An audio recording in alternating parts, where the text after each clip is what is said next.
Why don't you give me a sign, like the sea that leaves a trail along that shore? It's not your problem, it's mine. Everybody thinks that I'm okay. Sometimes I think I am too. I'm on the outside looking in, I'm waiting for the shockwaves to begin. Oh, won't you let me hold you for one time? Just a rainy day in a London cafe, a London cafe. So give me one last serenade. Say to me, or swear at me till the night turns into day. And it was a shame when daylight faded, because we didn't notice at all. This school is full of rebels. You! What is your name? Hello, I'm Sophia Jessica, and welcome to the Fan Carpet. I felt amazing when I got the role. Matilda's a character who is put into a life where she's got no one to go to. Her parents don't care about her. She's kind of got to fight on her own, and her way to life is reading. And she, like she says in the movie, it's like a holiday in her head, and that's what she just loves. And although she's young, she's a kid in a kid's body, but she's the mentality of an adult, and she's standing up for what's right and standing up for herself.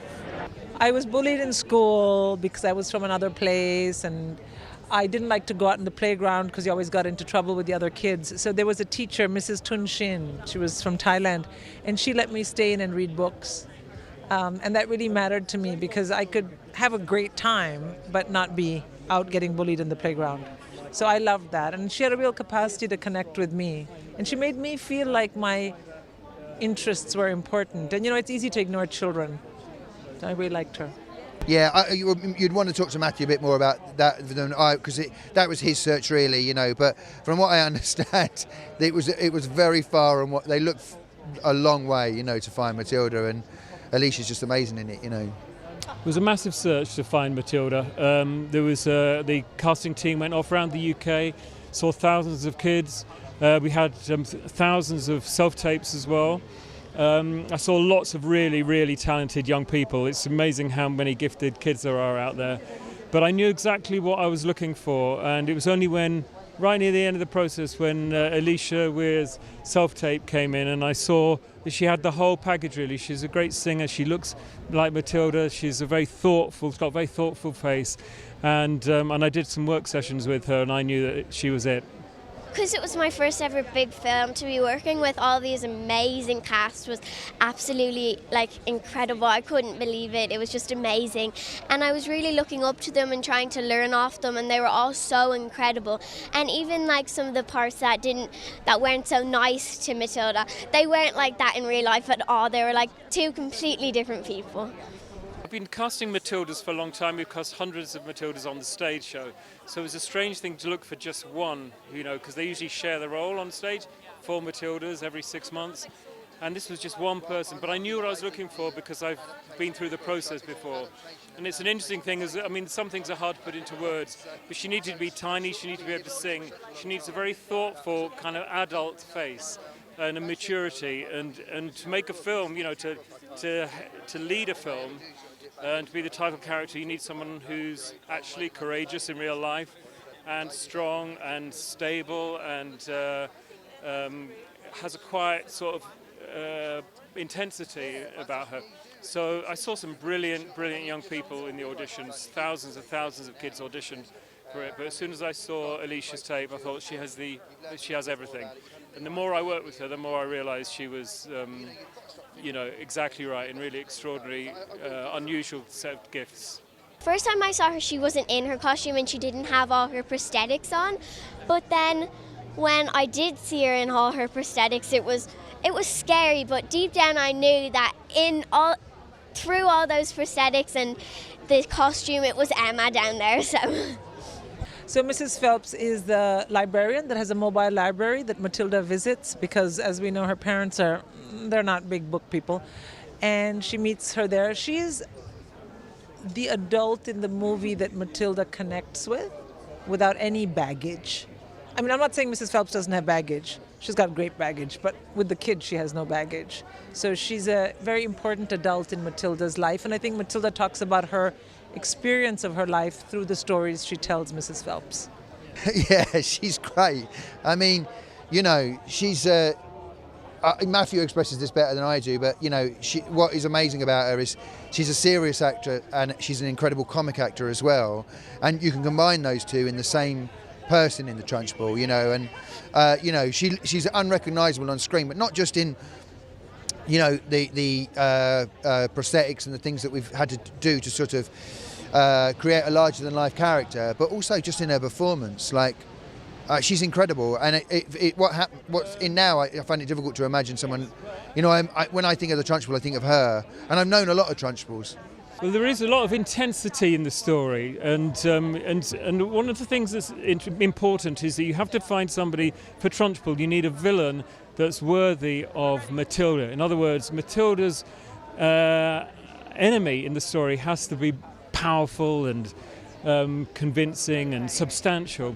And the great thing about Emma is that she's a really brilliant dramatic actress as well as a really brilliant comic actress, and she was able to bring both of those things to Trunchbull. I think that's why her performance is so fantastic, is it's got real depth to it as well as absurdity.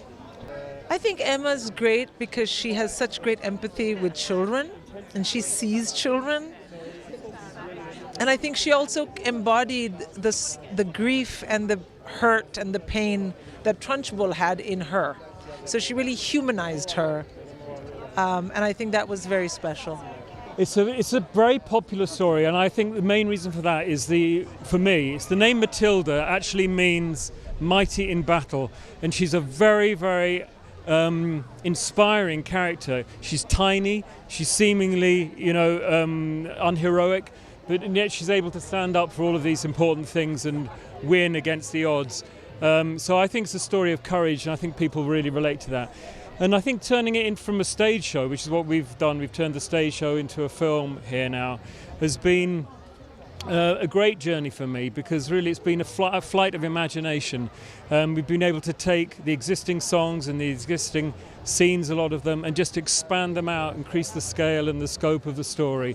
I was able to throw in all kinds of crazy ideas, like from Matilda being up in a hot air balloon in the sky, and 300 children singing and dancing, and so the whole thing's just got bigger and bigger. And I think, but the main thing is that its heart has stayed there the whole time. There was a lot of challenges. Roald Dahl knew exactly what he was doing when he wrote it. He wrote it as a book, and you read it in chapters, but you know it's sort of, if you put that book as it was on stage, it kind of wouldn't work, because you know the backstory happens in weird sort of places. So there was a lot of challenge. Same with the film. You know, there was a massive amount of challenges in sort of getting it on, but the rewards are like just seeing people watch it, you know, and seeing the sort of response you get out of people. You know, it's kind of amazing. So I think being a child can often be very scary. Every child is at some level helpless, and his stories, they don't shy away from that, but there's a way of making that come right. And I think the child in us, everyone has felt scared as a child at some point, and Roald Dahl says yes, and then he fixes it. What else do you want?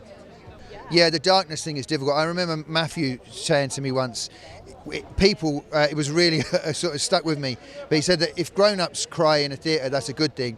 If children cry, that's bad. So what you've got to do is you've got to try and make sure you're not sort of upsetting people so much that they run out screaming, you know. But what is great about Roald Dahl is that he totally... he's very happy to sort of embrace the difficulties in life and the sort of darker side of life. And I think kids respond to that because he's telling them the truth. The songs are, you won't forget them once you hear them. The children perform them so beautifully. And the songs are very meaningful, but they're fun. You know, they're not like so deep that you're like, oh, what is this about? They're fun and they're meaningful and they're performed so well. I mean, you You know those jokes where you're like, you had to have been there? You have to have watched it, and then it'll be great. I think it's about fairness, really. I think it's about it's about standing up for yourself, and it's about standing up for the things you believe in. And I think that's what Matilda does. She sees a situation that's wrong, and despite sort of not really having much going for her, because you know her parents are so awful, she still manages to stand up for herself. You know. I hope that everyone takes away courage and that to be brave, just like Matilda. Well, what I love about the movie is that you can watch it as a kid, you can watch it as a parent, you can watch it as an adult with no children, you can watch it as an older person as well, and you'll find all kinds of uplifting messages in it. I think it's a joyous film, and I hope it really lights people's lives up for when they see it this Christmas or whenever they see it. Really, I think it's full of hope and empowering, hope-filled story that makes you feel stronger when you watch it. Passion for fish fingers and 80s lame dresses or what, but it just came so naturally. No, it was such a joy. It's so exciting actually. It's set in the 80s. Because it made it a period piece. It really contextualised the Wormwoods in a way that was quite gloriously funny. And I think we can all remember, well, I certainly can, when I was a kid, those shoulder pads in the 80s, and Mrs. Wormwood, she basically kept every shoulder pad company in business at the time. It was really good fun, and putting myself into her shoes and just trying to persuade the best Matilda that I could was really good fun. And I think that Matilda's a really kind, strong and courageous little girl, so I was just trying to persuade the best kind of Matilda that I could. Well, I was definitely looking up to them because there was so many people involved, even I didn't know half of the roles that but everyone played such a big part, and I was just really looking up to them and watching how they were handling it and all, just so I could be like them. My favourite part was going up in the hot air balloon. Thank you for watching The Fan Carpet. Please follow us on Facebook, Twitter and Instagram for more content next time.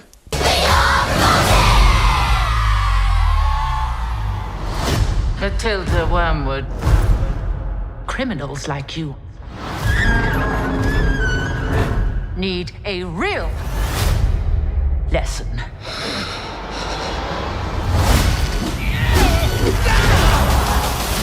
See if that child is still alive.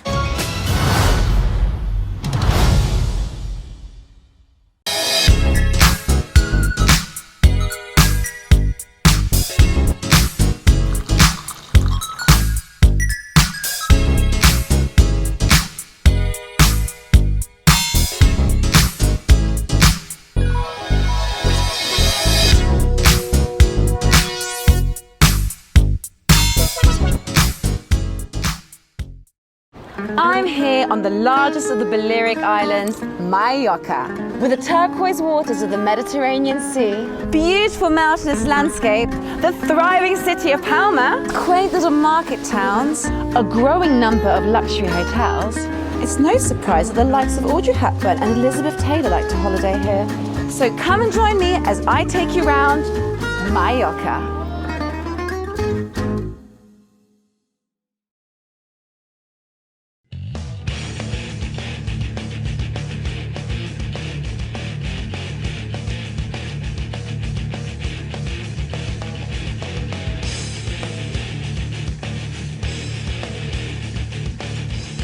Thank you for watching The Fan Carpet. If you like this video, be sure to click that thumbs up button at the bottom of your screen. And also be sure to subscribe to the Fan Carpet YouTube channels. They're absolutely free and so much fun too.